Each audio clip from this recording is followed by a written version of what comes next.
Live mula sa CLTV 36 Studio. CLTV 36 News. Maya Pabengi, Pampanga, magandang gabi, Central Luzon. Ako po si JM De Jesus at oras na para sa mga may init na balitang Central Luzon ngayong Lunes, October 27. Mahigit 31,000 na PNP personnel idineploy sa UNDAS. Doble ingat kontra krimen, paalala ng otoridad. Shellfish mula sa Central Luzon, walang red tide at ligtas kainin ayon sa BIFAR. Pagsabog ng granada sa isang bahay sa Angeles City, nagdulot ng takot at pagkasira ng mga sasakyan.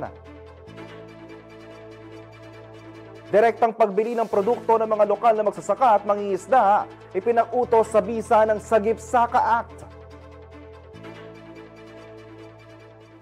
Saintly costumes, ipinarada ng mga parokyano ng Conversion of St. Paul Parish sa Lubao. Mahigit 31,000 PNP personnel ang ikakalat sa mga sementeryo upang mapanatili ang kaayusan at kapayapaan para sa nalalapit na undas. May dagdag puwersa rin na tutulong sa kapulisan mula sa ibang ahensya ng pamahalaan at force multipliers. Narito ang report. Paigtingin ng Philippine National Police o PNP ang kanilang presensya sa mga komunidad at business areas para sa paggunita ng taong bayan sa kanilang mga yumaong mahal sa buhay sa una at ikalawang araw ng Nobyembre. Naglabas ang direktiba si Acting PNP Chief Lieutenant General Jose Melencio Natates Jr. sa lahat ng unit sa bansa na palawakin pa ang patrol operations at makipag-ugnayan sa mga lokal na pamahalaan at barangay officials. Hakbang raw ito upang makagawa ng mga estratehiya at maiwasan ang iba't ibang krimen tulad ng pagnanakaw habang ang mga pamilya at mga negosyante ay bumibisita sa kanilang namayapang mahal sa buhay sa mga sementeryo. Pinayuhan din ng opisyal ang publiko na magdoble ingat bago umalis ng kanilang mga tahanan. Tiyakin raw na nakalakang mga pinto at mga bintana. Huwag kalimutang mag-unplug ng mga appliances at ipaalam sa mga kapitbahay at barangay officials kung aalis. Kaagad ding magsumbong sa mga otoridad, tumawag sa hotlines o sa social media kung may mapapansing kahina-hinala. Aabot sa 31,200 PNP personnel ang ide-deploy sa 5,065 na sementeryo, memorial parks, columbaria, maging ng mga pangunahing lansangan mula October 29 hanggang November 3 bilang bahagi ng PNP security operations sa UNDAS. Suportado naman ang kapulisan ng 11,700 members ng Armed Forces of the Philippines, Bureau of Fire Protection at Philippine Coast Guard. May karagdagan din na 29,900 force multipliers tulad ng barangay tanods, radio groups at NGOs na aalalay din para siguruhin ang ligtas na undas. May nakaposisyon din na 5,169 na police assistance desk sa buong bansa na antabay sa publiko bukod pa sa mabilis na responde kung kinakailangan. Tututukan din ang daloy ng trapiko upang maging maayos at mapayapa ang paggunita ng Todos los Santos ng taong bayan. Samantala sa October 31, nakatakdang itaas sa full alert ang PNP sa National Capital Region. Ako si Jody Dizon Mercado para sa CLTV 36 News. Sa layuning patatagin ang kabuhayan ng mga magsasaka at tayakin ang patas na presyo ng palay sa merkado, nilagdaan ni Pangulong Ferdinand Marcos Jr. ang Executive Order No. 100. Itinakda dito ang floor price ng palay bilang hakbang ng gobyerno para mapanatili ang sigla ng agrikultura sa bansa. Magbabalita si Raymond Tasoy. Naglabas ng Executive No. 100 si Pangulong Ferdinand Marcos Jr.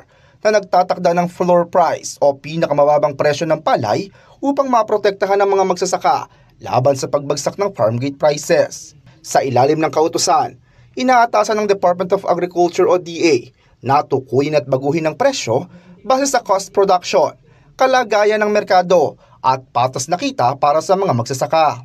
Maaari ding isaalang-alang ng DA ang mga salik tulad ng kalamidad, pagdagsa ng imported rice at pagbaba ng presyo sa world market. Bubuo rin ng steering committee na pamumunuan ng DA at co-chaired ng Department of the Interior and Local Government. Kasama rin dito ang Department of Trade and Industry, Department of Agrarian Reform, Department of Social Welfare and Development at National Food Authority para magtakda at magpatupad ng presyo. Bukod dito, Pinapayagan ng EO ang paggamit ng mga public facility tulad ng gymnasium, covered court at multipurpose halls bilang pansamantalang imbakan ng palay kung kulang ang bodega. Inaatasan din ng komite na gumawa ng guidelines sa paggamit ng mga pasilidad at magsumite ng report sa Pangulo kada 3 buwan tungkol sa epekto ng polisiya sa kita ng mga magsasaka at sa supply ng bigas. Nagpahayag naman ng kanilang suporta ang ilang grupo ng mga magsasaka ukol sa hakbang, ngunit nanawagan silang itaas sa 5 pesos per kilo ang price support at repasuhin ng taripa sa imported rice. Binigyang diin nila na bigo ang kasalukuyang umiiral na import ban na mapababa ang farm gate prices ng palay na nasa 10 pesos hanggang 12 pesos kada kilo at bumabagsak pa sa 8 pesos sa ibang lugar. Matatanda ang sinimulang ipatupad ang 60-day import ban sa mga regular at well-milled rice nitong September 1, 2025 na matatapos sa Huwebes, October 30. Raymond Tasoy, CLTV 36 News.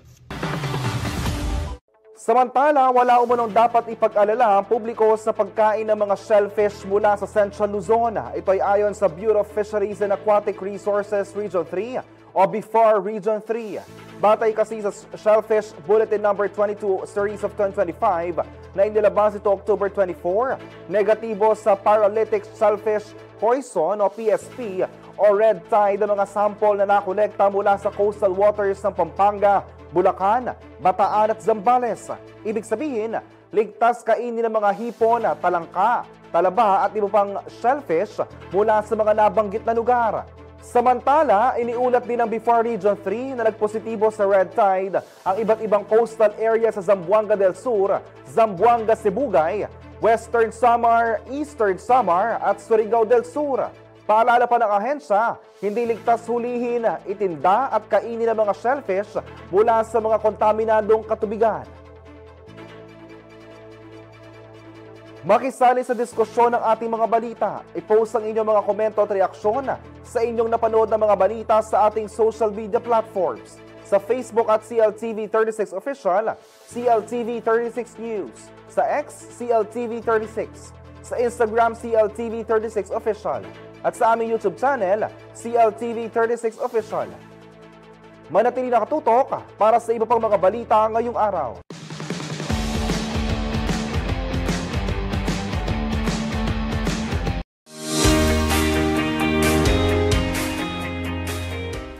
Nanawagan si Senator Bam Aquino kay Pangulong Ferdinand Marcos Jr. na i-certify bilang urgent na batas ang Classroom Building Acceleration Program o CAP Act upang magbigay solusyon sa malubhang krisis ng kakulangan sa mga silid-aralan sa bansa. Sinabi ni Aquino, may akda ng Senate Bill No. 121 o CAP Act na hindi kayang resolbahin ng Department of Public Works and Highways o DPWH ang problema matapos madiskubre na nakapagtayo lamang ng 22 sa target itong 1,700 na silid-aralan para sa taong 2025.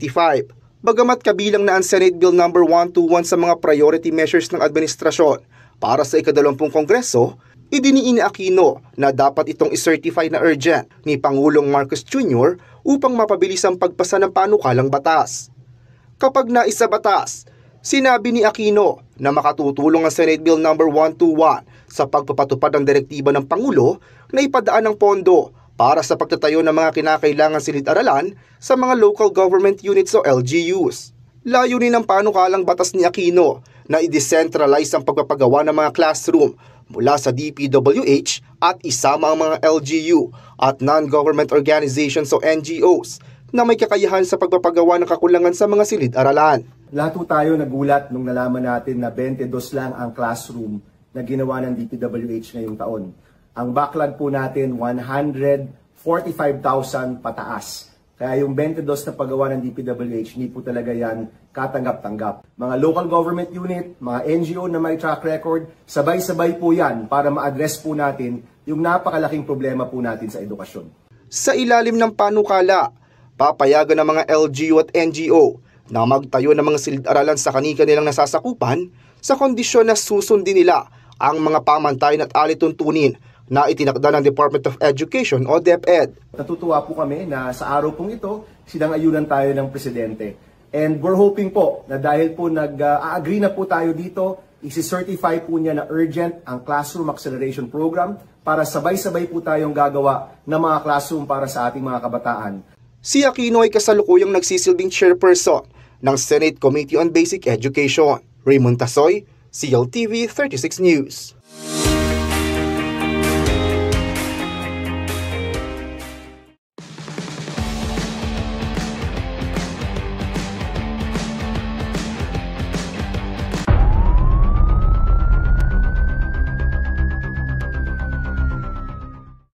Nagbabalik ang CLTV 36 News.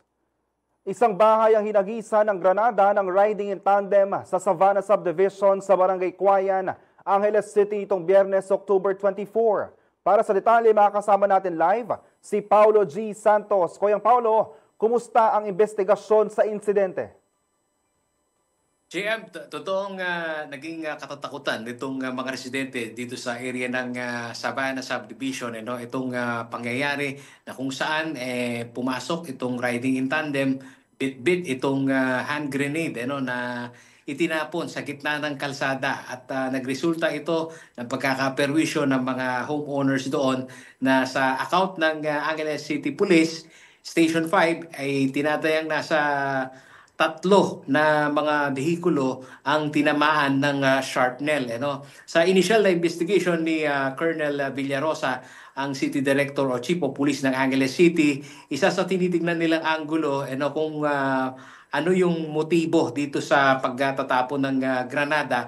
Pero base nga dito sa CCTV camera, makikita na pinagulong yung granada hindi sa mismong bahay or dito sa dalawang iniimbestigahan na mga homeowner na tinitingnan nila yung profile nito kung ano yung motibo. Pero doon daw sa actual na CCTV footage makikita na ito ay itinapon sa gitna ng kalsada. Kung ito ba ay intentional doon sa profile nitong isang homeowners, yan ay iimbestigahan pa kung ano yung mga kinasasangkutan nitong issue sa homeowner. Pero base dito sa kanilang initial na investigasyon, nag-inventaryo muna sila ng ebidensya kung anong uri ng granada ang ginamit nitong riding in tandem at lumalabas nga na ito'y isang modernong hand grenade na itong shrapnel totoong nakapamerwisyo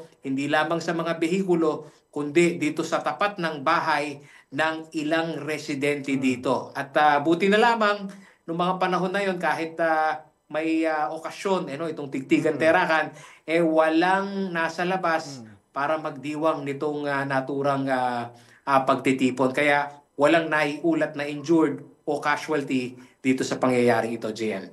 That's good to know, Kuyang Paulo. Gusto ko ring malaman, gusto ko ring linawin, Kuya, ito ba ay may target ba itong mga salarin dito sa nangyaring pambobomba? Ang isa sa tinitignan nila, yun ngang profile nitong mga magkakapitbahay. At ayaw muna nilang mag-disclose ng impormasyon kung ito ba ay may kaugnayan sa personal na transaction nitong mga residenteng nasa paligid nitong nakuhanan ng pagsabog. At isa yan daw sa kanilang sisiya sa atin, JM. Pero ang naipagkaloob muna ng impormasyon sa atin, yung insidente walang injured at dito sa malinaw na kuha ng CCTV camera, ang sinisikap nilang malaman, maaninagan ng husto, makita yung pagkakakilanlan nitong mga riding itong riding in tandem na pumasok sa subdivision. At dito naman sa homeowners ng Savannah, isa na rin sa kanilang isinasaayos yung paglalalatag ng kanilang seguridad dahil yung entry and exit nila iisa pa lamang. Kaya ang kanilang ginagawa ngayon bukod sa pagdaragdag ng security personnel paghihigpit dito sa no entry kung walang sticker ng naturang subdivision. Kuya, nakipag-coordinate ba ang mga homeowners kasi nabanggit mo magkakaroon ng kumbaga mas mahigpit na no entry policy kung walang sticker ang sasakyan? Ito ba may connection din o nakipag-ugnayan na sila sa kapulisan upang kahit paano ay may magronda ng mga kapulisan sa kanilang lugar? Tama ka dyan, JM. Isa sa kanilang hiling sa PNP, yung police visibility.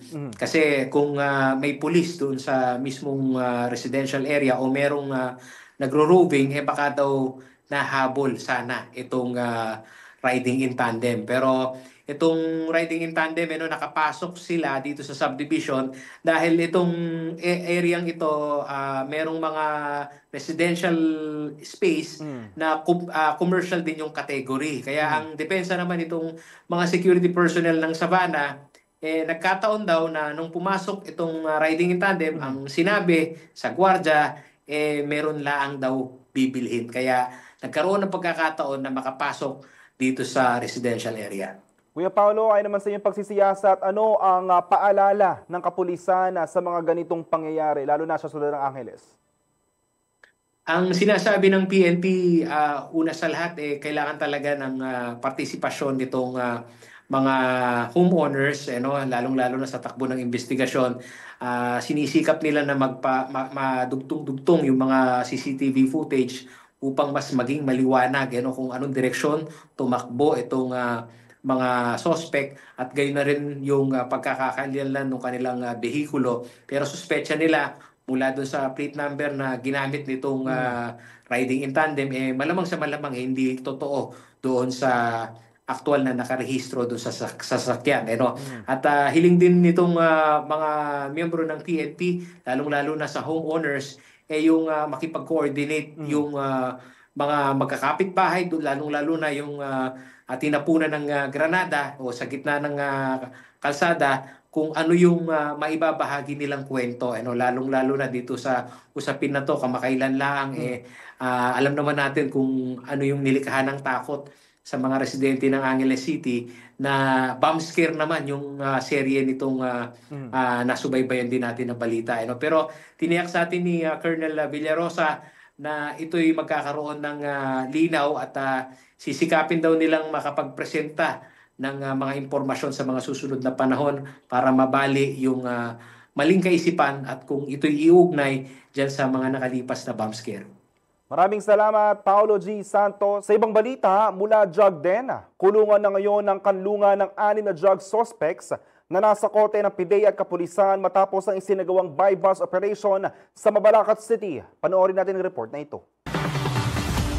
Sa surveillance video ng Philippine Drug Enforcement Agency o PIDEA, makikita ang ilang individual sa loob ng isang bahay sa Madapdap Resettlement, Barangay Dapdap, Mabalacat City, nitong linggo ng gabi, October 26. Ilang minutong nakalipas, ito na ang sumunod na eksena. Dito na nakuna ng mismong paggamit ng illegal na droga ng isa sa mga lalaking naroon sa hinihinalang drug den.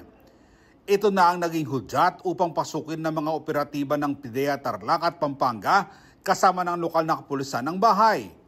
Hindi na nakapalagpa ang 6 na katao, kabilang ang isang hinihinalang drug den operator na nasa likod nito.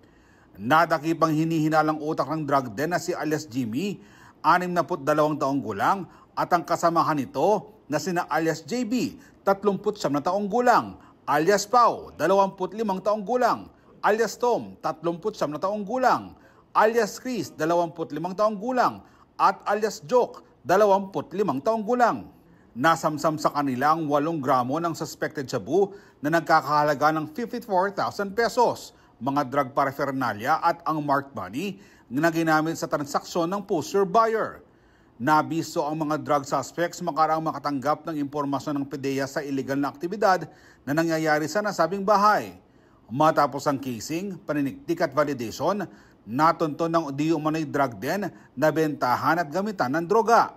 Ipapadala ang na-recover na droga sa PIDEA Region 3 Laboratory sa City of San Fernando, Pampanga para sa forensic examination.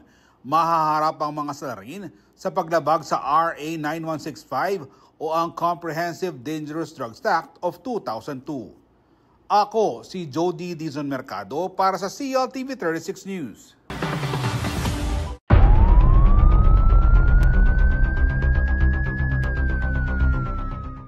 Patuloy pa rin ang pagsuporta ng pribadong sektor sa hangaring protektahan at mapangalagaan ang Angeles Watershed para matiyak ang supply ng tubig sa darating na panahon. Naritong report. Patuloy na isinusulong ng iba't ibang organisasyon ng pangangalaga sa Angeles Watershed upang matiyak ang sapat ang supply ng tubig sa syudad at karatig na mga lugar. Nagtanim ng 1,000 puno ang mga kawani ng Balibago Waterworks Systems Incorporated o Balibago Waterworks bilang katuparan sa advokasya nitong Adopt a Watershed Reforestation Program o AWRP. Ayon kay Crisel Alejandro, presidente ng Balibago Waterworks, mahalaga na mapreserba ang mga watershed dahil mahalaga ang papel nito sa pagtitiyak ng supply ng tubig sa matagal na panahon para sa susunod na henerasyon. Sa pamamagitan raw ng mga puno at kagubatan, naiimbak ang tubig ulan na nakatutulong kontra baha at maiwasan ang pagkatibag ng lupa. Dito raw nanggagaling ang tubig na dumadaloy sa ilog at sa ilalim ng lupa. October 11, 2022 nang simulan ng kumpanya ang Project 10,000 sa 10 hektara lupain na inadapt nito sa Sitio Balaro, Barangay Sapang Bato, Angeles City. 10,000 puno ang target na itanim sa lugar mula 2022 hanggang 2029. Sa kasalukuyan, nasa 4,000 na namumungang puno at kawayan ang naitanim rito. Ang AWRP ay advocacy program na pinangunahan ng Abacan River and Angeles Watershed Advocacy Council Incorporated o Araw ACI, katuwang ang private sector, Pamahalaang Panlungsod na Angeles, Business Conversion and Development Authority o BCDA at ng Kabatirang Aitas ng Angeles Porac para sa Kalikasan at Agrikultura o KAAPKA. Hinihikayat ng Araw ACI ang iba't ibang kumpanya at organisasyon na mag-adapt ng hindi bababa sa 1 hektara ng lupa sa Angeles Watershed para sa rehabilitasyon ng lugar sa pamamagitan ng pagtatanim ng 1,000 puno. Ako si Jody Dizon Mercado para sa CLTV 36 News. Makisali sa diskusyon ng ating mga balita. I-post ang inyong mga komento at reaksyon sa inyong mga napanood na balita sa ating social media platforms. Sa Facebook at CLTV36 Official, CLTV36 News. Sa X, CLTV36. Instagram, CLTV36 Official. At sa aming YouTube channel, CLTV36 Official. Manatili nakatutok para sa iba pang mga balita ngayong araw.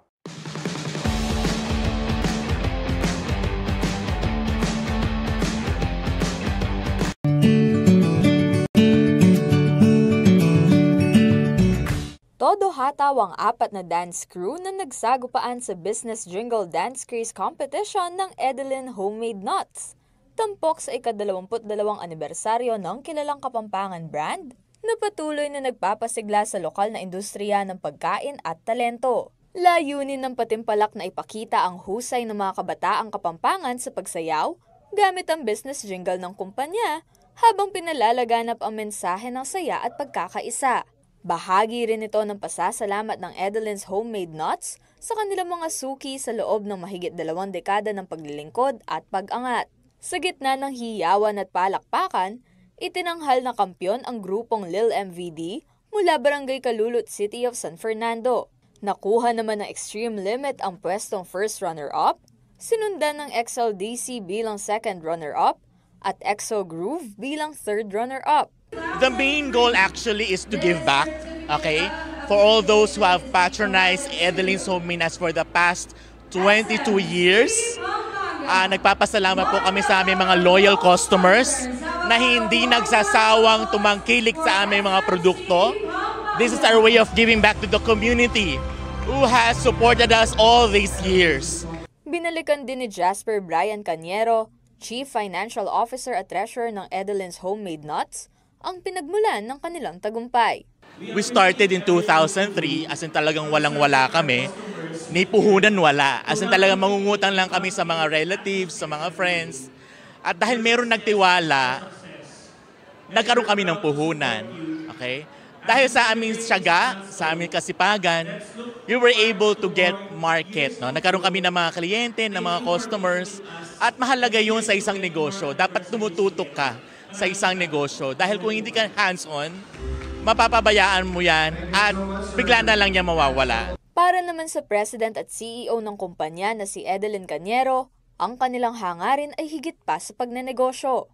Ang main goal po ng aming company ay to generate employment in the province of Pampanga para makatulong po kami sa mga walang trabaho.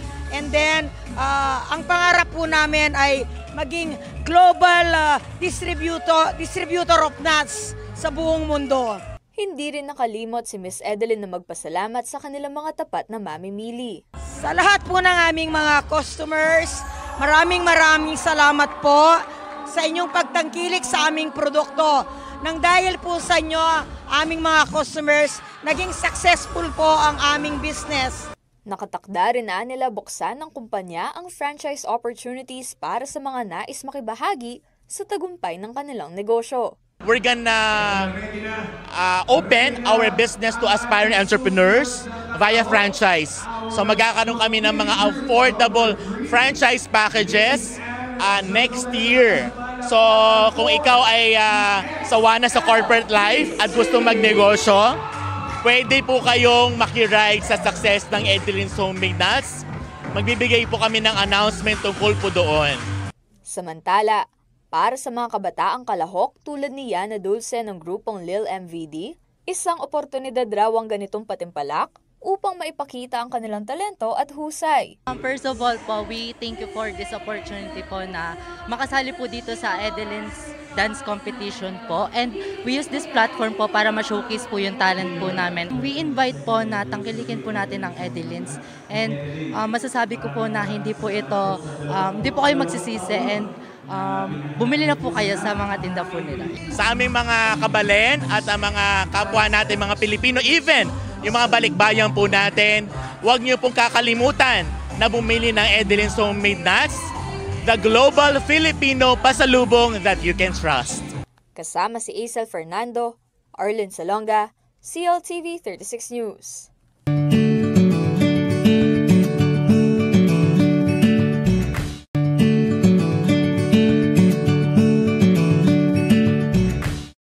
Smart door lock? Check. Smart light and switch? Check. Google Nest Hub? So, check. Ilan lang yan sa mga features ng pinakabagong smart homes housing model na binuksan ng World Capital Holdings Incorporated sa Altiera de Tarlac Smart Village na matatagpuan sa bayan ng Concepcion. At para i-welcome ang nasabing exciting lifestyle development, isang fun run ang isinagawa kasabay ng project launching nitong Sabado, October 25. Kasama sa mga nakisaya sa takbuhan ang kilalang content creator na si Carla Marie Navarro. And sobrang saya kasi first time ko dito, tapos ang ganda ng weather, ang ganda din ng lugar, sobrang presko, iba talaga yung hangin, and sobrang nice na mga runners as well. So, after nung run, medyo sabi ko, ang ganda ng place, tapos gusto ko din matingnan yung mga houses dito, nakita ko yung house dito, and yun nga, parang ano siya, parang voice automated siya na may commands. So, sabi ko, nice, kasi usually sa phone lang siya eh. So, it's nice na may mga ganung features sa mga house, applicable din siya. Very high-tech lang yung atake niya. Sa launching, ipinasilip sa lahat kung paano nga ba makakatulong ang smart homes na equipped with cutting-edge technology sa araw-araw na pamumuhay. Mula sa labas, mapapa-forget the keys ka talaga sa kanilang smart doors kung saan gamit lang ang fingerprint, face recognition o mobile app control, secured na agad ang bahay mo. May video surveillance at emergency unlock feature na rin ito, kaya siguradong safe ka, anytime, anywhere. Hindi lang yan, meron din itong smart switch. Dito, pwede mong kontrolin ang ilaw at appliances sa iyong mobile app dahil may touch control panel, voice command, at mood lighting na rin ito. Isang tap lang, automatic na ang lahat. At syempre, hindi mawawala ang ilaw sa tahanan. Ito naman ang kanilang smart lights where you can customize your lighting depende sa iyong mood, from morning mode to start your day fresh o night mode for a cozy vibe. Ayon kay Neil Soriano, OIC ng Marketing Communications Department ng World Capital Holdings Incorporated, sadyang idinisenyo ang smart homes para sa mga taong sanay sumunod sa umiiral na technological advancement ng mundo upang maisunod sa kanilang lifestyle ang seguridad ng bahay. Specific for this product, we are targeting our urban professionals, our young professionals, our urban dwellers, and of course our Filipino migrants. Because the young professionals is an emerging market for the real estate industry. And as well as for the Filipino migrants, a lot of Filipinos wants to go home in the Philippines and invest in the Philippines for their families and and also securing the future of their children. We suggest an encrypted password and an encrypted username for our customers and clients. And also, we personalize our features to our specific clients.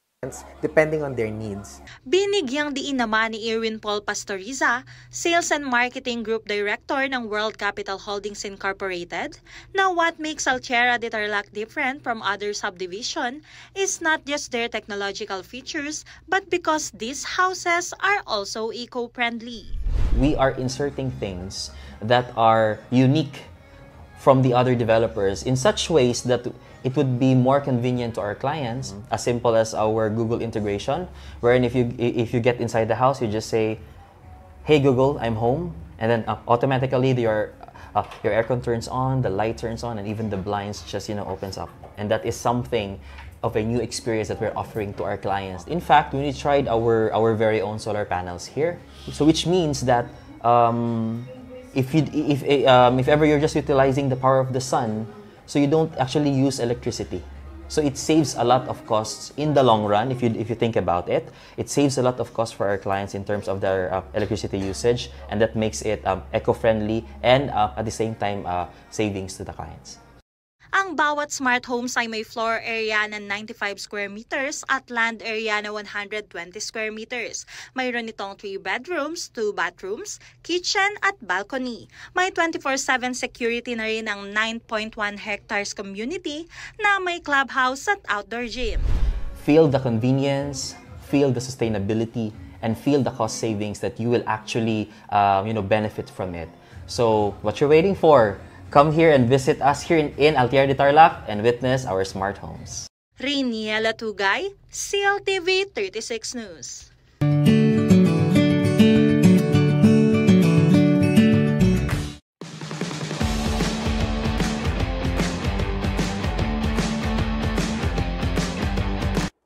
Nagbabalik ang CLTV 36 News. Ganap nang ipinatupad ni Pangulong Ferdinand Marcos Jr. ang Sagip Saka Act. Layon itong palakasin ng local agriculture and fishery sa pamamagitan ng direktang pagbili ng mga produktong gawa ng mga Pilipino magsasaka at mangingisda. Magbabalita si Raymond Tasoy. Bilang tugon sa panawagan para sa mas maunlad na sektor ng agrikultura, ipinag-utos ni Pangulong Ferdinand Marcos Jr. ang ganap na implementasyon ng Sagip Saka Act sa ilalim ng Executive Order No. 101. Sa nasabing kautusan, inaatasan ng lahat ng government agency, kabilang ang government-owned or controlled corporation o GOCCs, state universities and colleges, at lokal na pamahalaan na iayon ng kanilang mga programa sa layuning mapaganda ang kita ng mga nasa sektor ng agrikultura at pangingisda. Bukod rito, direkta na ring bibili ang mga ahensya ng gobyerno ng agriculture and fishery products mula sa mga accredited farmers and fisherfolk cooperatives and enterprises o FFCEs. Sa ilalim nito, hindi na kailangang dumaan sa tradisyonal na bidding process ang pagbili dahil papayagan ito sa ilalim ng negotiated procurement alinsunod sa umiiral ng mga batas at regulasyon. Itinatakda rin ng naturang executive order na ang mga pagkaing inihahain sa mga government events at canteen ay dapat magmumula sa mga FFCEs upang maisulong ang pagkonsumo ng mga locally produced product. Magtatatag naman ng Department of Agriculture ng Sagip Saka Desk sa mga regional at field offices nito na magsisilbing sentro ng impormasyon, tulong at koordinasyon. Ayon sa EO 101, ang Farmers and Fisherfolk Enterprise Development Council ang mga ngasiwa sa pagpapatupad at mag-uulat sa Pangulo ng progreso nito. Matatanda ang taong 2019 pa nang maging isang ganap na batas ang Sagip Saka Act na iniakda ni ngayon Committee on Agriculture, Food and Agrarian Reform Senator Kiko Pangilinan. Raymond Tasoy, CLTV 36 News. Samantala, 2 gabing puno ng sayawan, kantahan at hiyawan ang hatid ng kakatapos lamang na Tigtigan Terakan Kingdalan 2025 sa Angeles City, Pampanga. Silipin natin ang mga masayang eksena sa ulat ni Riniela Tugay.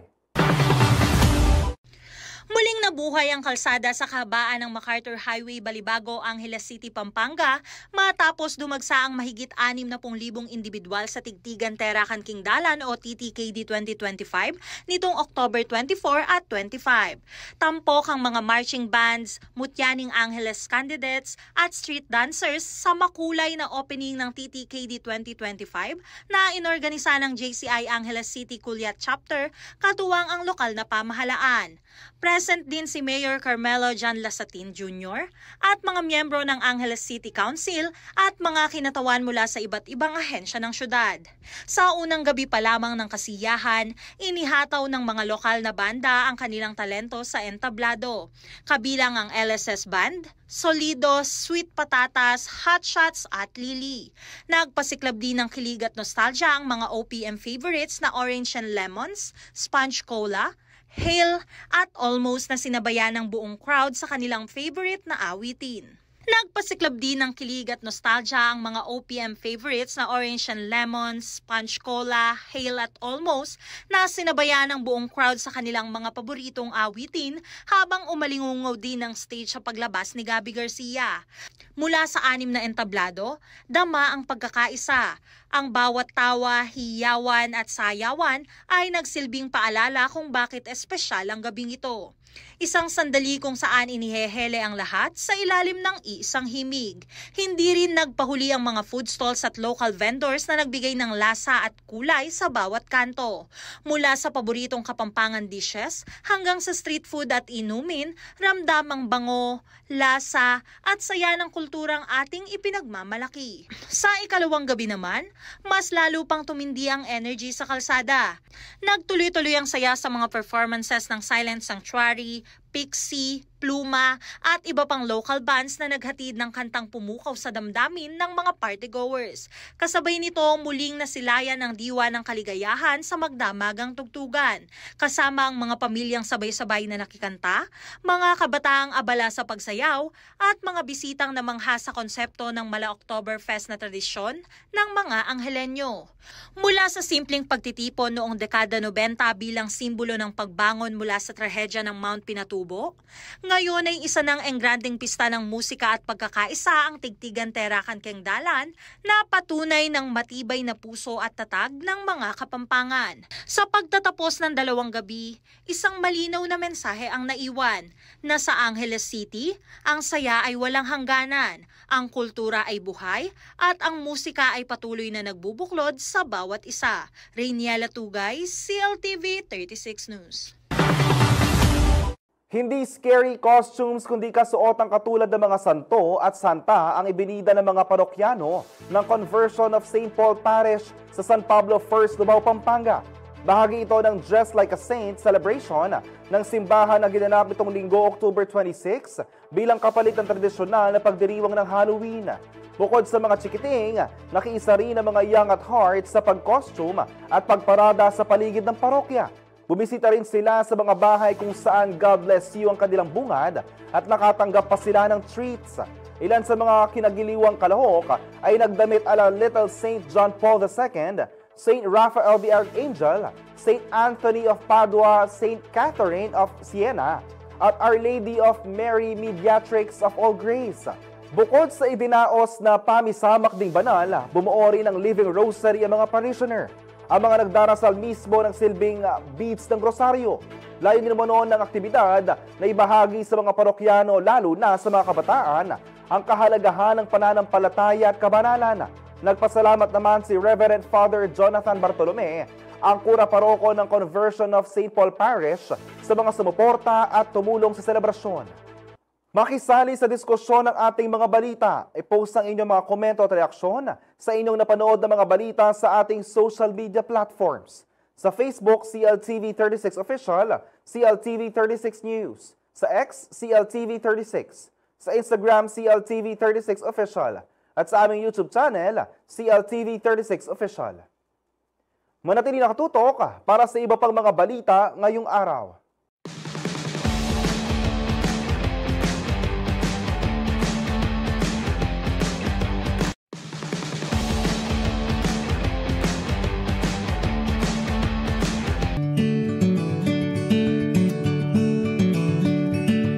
Efficient, adaptable, sustainable. Ganito mailalarawan ng bagong ATR 72-600 aircraft ng Sunlight Air. Hindi lamang isang sasakyang panghimpapawid, isa ring simbolo ng pag-angat at modernisasyon ng boutique aviation sa bansa. Nitong Biyernes, October 24, matagumpay na lumapag ang bagong eroplano ng Sunlight Air sa A&M Elite Aviation International Corporation hangar sa Clark, Pampanga. Formal itong sinalubong bilang pinakabagong miyembro ng kanilang fleet. Isang modernong turboprop na idinisenyo para sa mga maiikling paliparan at island destinations ng Pilipinas. Para kay Raina Brito Garcia, 30-year-old Chief Executive Officer ng Sunlight Air, ang pagdating ng ATR 72600 ay hindi lang dagdag sa kanilang kapasidad. Pagpapatibay rin umano ito ng misyon ng kumpanya. The arrival of our new aircraft marks the continued commitment of Sunlight Air to provide a boutique experience in the Philippines. Apart from that, syempre it opens doors to more destinations, better connectivity. Sana we get to introduce some of the new beautiful island destinations of the country as well. Sa murang edad, hinubog ni Garcia ang Sunlight Air bilang isang airline na may heart in hospitality. Talagang ang pinaka-core namin is to make a difference in the air travel experience. And I think having a new airline or a young airline have that as an option for the Filipinos overall creates a new standard of what air travel should be like. So better comfort, better service, mas warm, mas Pinoy, mas Filipino. Higit pa sa ordinaryong sasakyang panghimpapawid, ang ATR 72600 ay sadyang idinisenyo para sa mga bansang tulad ng Pilipinas. Isang arkipelagong may higit 7,000 islands kung saan ang karamihan sa mga paliparan ay may maikling runway na hindi kaya ng malalaking jet. Kayang magsakay ng hanggang 72 passengers ang ATR 72600. Ngunit pinili ng Sunlight Air na i-reconfigure sa 68 seats upang magbigay ng mas maluwag na legroom at mas komportabling biyahe. Sa loob ng eroplano, makikita ang LED good lights para sa mas maliwanag na ambience, advanced noise insulation para sa mas tahimik na biyahe, at state-of-the-art avionics para sa mas ligtas at epektibong paglipad. Higit pa rito, eco-friendly rin ito. Ang ATR 72600 ay gumagamit ng hanggang 45% na mas kaunting fuel kumpara sa mga regional jet, kaya't mas mababa rin ang carbon emissions ng eroplano. Sustainability isn't just a buzzword for us, it's a commitment. Sa loob lamang ng 3 taon, nakapagbigay serbisyo na ang Sunlight Air sa halos 500,000 passengers. Kasabay ng pagdami ng pasahero, lumalawak din ang kanilang mga ruta. That is why we're increasing our frequency. So yung mga Clark Coron namin, dadagdagan yan in the following year. Cebu Coron, padagdag din in the coming year. And there are new destinations as well, such as Cebu Siquijor, that we will be launching actually this December 15 already. So that's a new destination that international and local travelers can really look forward to. Sa pagdaragdag ng bagong eroplano, mas tumitibay umano ang operational reliability ng kumpanya, partikular sa panahon ng mga irregular operations o kanseladong biyahe. So let's say when there are irregular operations, of course we have more aircraft to serve these passengers that are affected by these irregular operations. So even if when that happens, at least we have more aircraft in our fleet to serve those that were affected. Para naman kay Assistant Secretary Judilyn Quiachon ng Department of Tourism, ang bagong eroplano ay sumasalamin sa tagumpay ng Sunlight Air at sa patuloy na pag-igting ng turismo sa Pilipinas. This launch marks not just the unveiling of an aircraft, but the celebration of renewed optimism for both our aviation and tourism industries. It represents Sunlight Air's steadfast commitment to innovation, service excellence, and sustainable growth. Ibinahagi rin ni Quiachon na umabot sa higit 5 milyon turista ang bumisita sa Region 3 noong 2024. Patunay na patuloy ang pag-usbong ng turismo sa bansa. By expanding routes and improving connectivity, Sunlight Air helps link travelers to key destinations, as mentioned, such as Coron, Siargao, Boracay, regions, cultures, and communities. Mula sa mga piloto na naglayag mula United Kingdom hanggang sa mga mekaniko at ground crew na naghanda sa pagdating nito sa Clark, malinaw na makikita sa ATR 72600 ang bunga ng dedikasyon at inobasyon ng Sunlight Air team. Thank you so much for flying with Sunlight Air. We're a new airline, we have a strong vision, and we're very grateful to those that believe in that and support us. And we hope to be of service to you and bring you to more destinations in this country. Kasama si Aisel Fernando, Arlene Salonga, CLTV 36 News.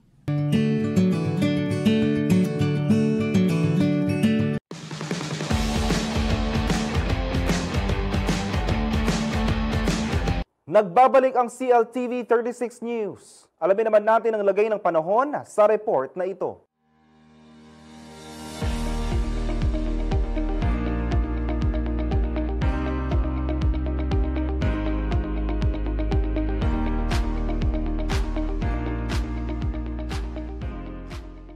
Narito na po ang pinakahuling ulat panahon ngayong Lunes, October 27, 2025. Sa kasalukuyan po, meron po tayong binabantayang low pressure area at kaninang alas 3 ng tanghali ito ay namataan sa paligid ng Dumaran, Palawan. Mababa po ang tsansang maging bagyo ito sa loob ng 24 oras. At ang nasabing LPA po ay nakaloob sa Tropical Convergence Zone o ITZZ na nakakaapekto naman po sa kanlurang bahagi ng Southern Luzon, Visayas at Mindanao. Samantala, shear line naman po ang nakakaapekto sa silangang bahagi ng Hilagang Luzon at northeast monsoon naman o hanging amihan ang nakakaapekto sa pinakahilagang bahagi ng ating bansa.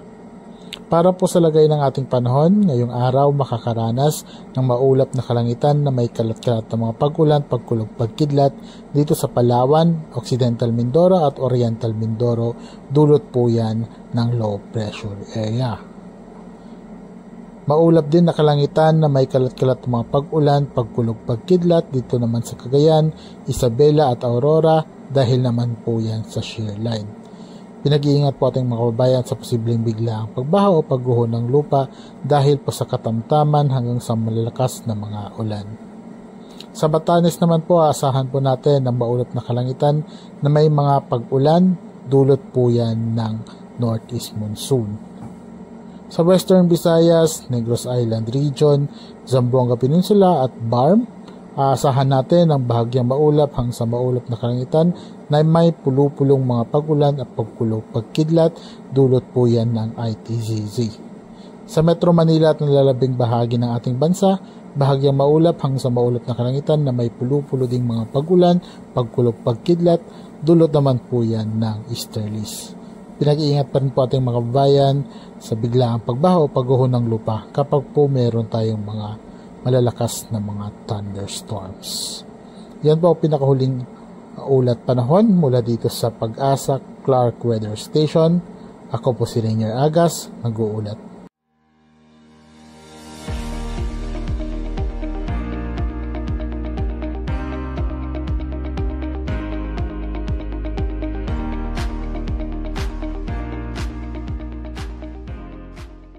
Mas pino, mas agresibo at mas premium. Handa ka na bang sumakay sa King of the Open Road? Kilalanin ang bagong Harley-Davidson CVO Road Glide, isang powerhouse sa performance at porma na siguradong magpapalingon sa bawat makakakita.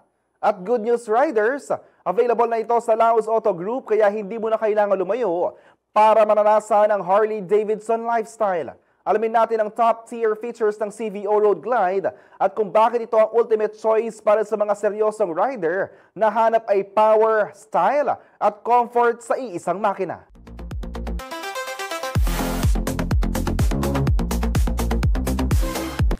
Warren Salazar, Sales Executive of Harley-Davidson, Pampanga.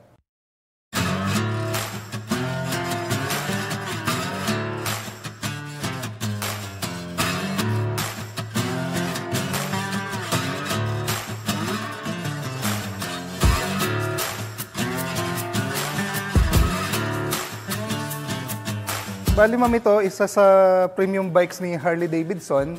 Ito yung 2024 CVO Road Glide. So 121 converted to CC. This is 1,977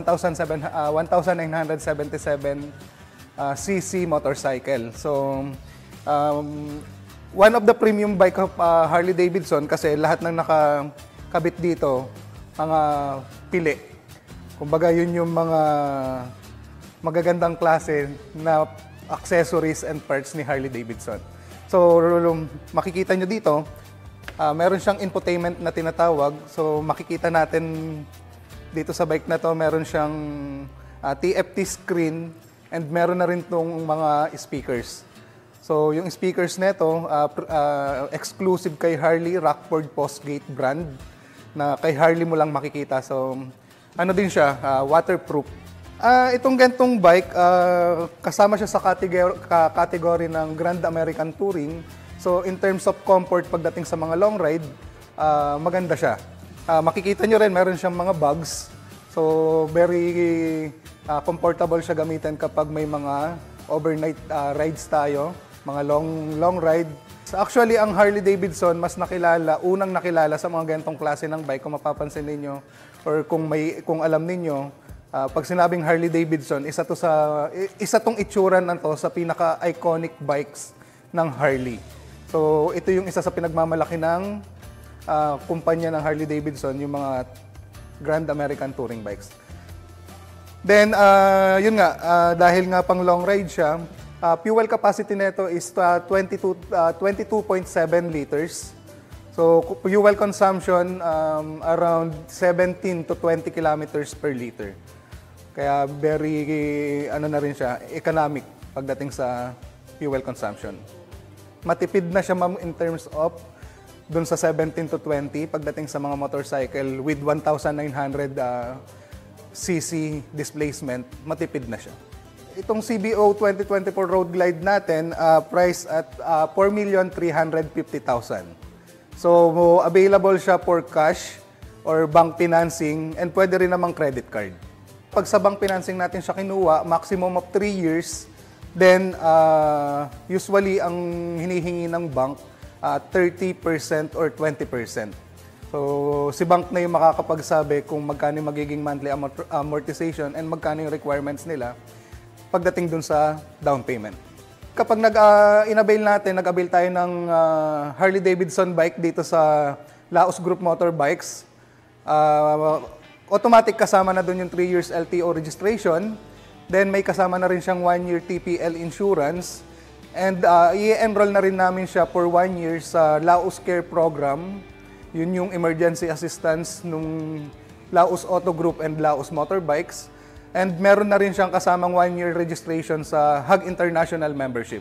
So sa HAG International Membership, meron din yung kasamang roadside assistance. So anywhere sa Pilipinas, kapag nagka-problema yung bike mo, meron lang kaming ibibigay na contact number, then pipick upin ka doon ng HAG International free of charge. Dadaling ka sa may pinakamalapit na Harley Davidson Service Center. Itong gantong mga bikes, which is Grand American Touring, very common sa Pilipinas. Since makikita nyo naman kung gaano siya kalaki, so hindi siya totally ganun kagaan dalhin. Lalo na itong 2024 CBO Road Glide, itong specific model po na to, actually, pagkakaalam namin, nasa 5 pa lang yung may-ari sa Pilipinas neto. So kung merong makakabili neto dito sa Pampanga, pang-6 pa lang siya. Okay, so very, very rare. Kumbaga, isa to sa mga collectible. Kung nangungulekta ka ng bike, ito yung para sa'yo. Yun, para sa mga mahihilig magmotor dyan, Harley Davidson is a must-have motorcycle para sa mga bike enthusiasts. So, pasyal po kayo dito sa Laos Group Complex para makita ninyo yung mga available bikes namin dito sa Harley Davidson of Pampanga. And makita nyo rin kung ano ang pinag-uusapan natin na 2024 CBO Road Glide. Kaya tara, pasyal kayo.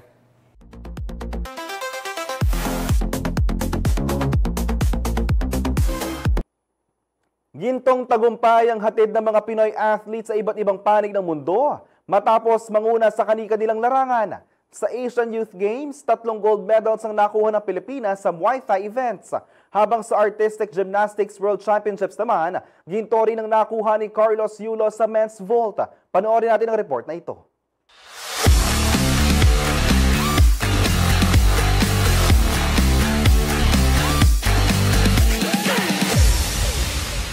It's raining gold para sa Team Pilipinas matapos maghatid ng karangalan sa bansa ang young Muay Thai athletes at si gymnastics superstar Carlos Edriel Yulo sa kani-kanilang international competition nitong weekend. Sa nagpapatuloy na 3rd Asian Youth Games sa Manama, Bahrain, 3 gintong medalya ang nasungkit ng pambato ng Pinas sa Muay Thai crew events. Unang nagnining si Lyre Aningina sa Girls Y Crew 14 to 15 Division. Ito ay matapos niyang talunin ng pambato ng Malaysia at Thailand at makapagtala ng halos 9 perfect points. Sinundan nito ni Zeth Gabriel Bueno na mas pinatindi pa ang laban sa boys category sa score na 9.17 points. Hindi rin nagpahuli ang tambalang Tyron Jamborillo at John Briggs Ramiscal na naghatid ng 3 gintong medalya para sa bansa sa mixed mime Y competition. Nakapagtala sila ng 9.20 points. Dahil sa mga tagumpay na ito, umakyat ang Pilipinas sa medal tally ng Asian Youth Games na may 6 na ginto, 5 pilak at 6 na tanso. Samantala, sa Jakarta, Indonesia, muling nagliyab ang kumpiyansa ni 2-time Olympic gold medalist na si Carlos Edriel Yulo. Makaraang makuha ang gold medal para sa men's vault sa pagtatapos ng 53rd FIG Artistic Gymnastics World Championships. Nakapagtala si Yulo ng 14.886 points na mas mataas laban sa pambato ng Armenia at Ukraine. Bukod pa rito, nakamit din ni Yulo ang bronze medal para naman sa floor exercise itong Biyernes, October 24. Sa pagsasama ng tagumpay ni Yulo at ng mga batang atleta sa Muay Thai, muling pinatunayan ng Team Pilipinas na hindi hadlang ang edad at laki ng bansa upang makipagsabayan at magtagumpay sa pinakamalaking entablado ng pandaigdigang palakasan. At yan po ang Game On. Ako po si Raymond Tasoy.